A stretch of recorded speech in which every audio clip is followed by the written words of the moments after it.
Heureuse de vous retrouver. Bonsoir et bienvenue dans ce flash d'informations sur Actuel Média. Débutons ce flash d'information avec l'actualité nationale au Mali dans le cadre de la promotion de l'intégration régionale, de la citoyenneté active et le développement du sport chez les jeunes.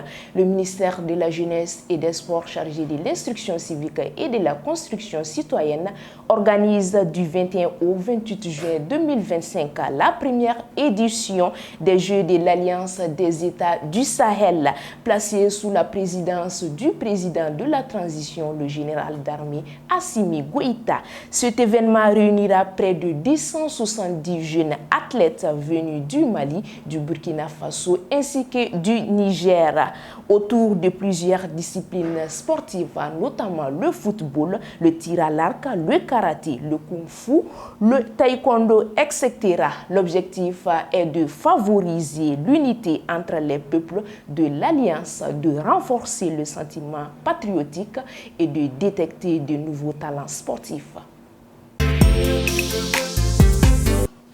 À présent, l'actualité hors de nos frontières. En France, du 16 au 22 juin 2025, le Salon international de l'aéronautique et de l'espace se tient au Bourget à Seine-Saint-Denis.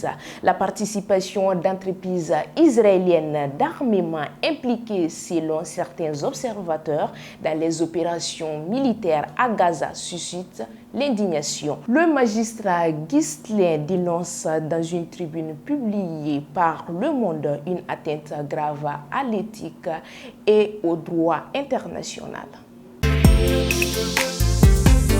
Toujours avec l'actualité internationale au Royaume-Uni, pour la première fois dans l'histoire du pays, une femme dirigera le MI6.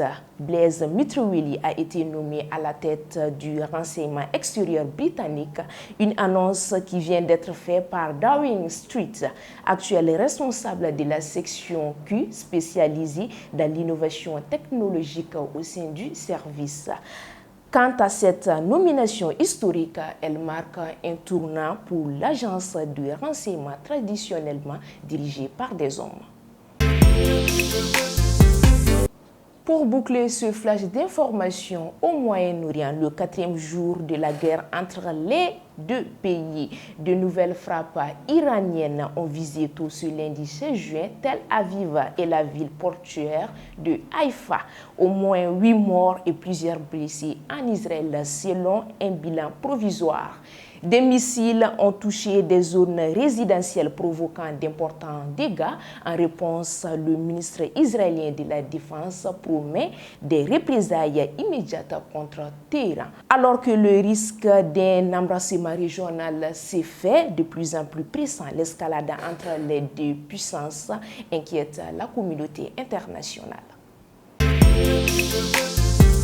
C'est tout pour ce flash d'information. Merci à vous de l'avoir suivi et à très bientôt. Ce flash vous a été présenté par l'OTS, Sistra Technologies et l'Université Bazo.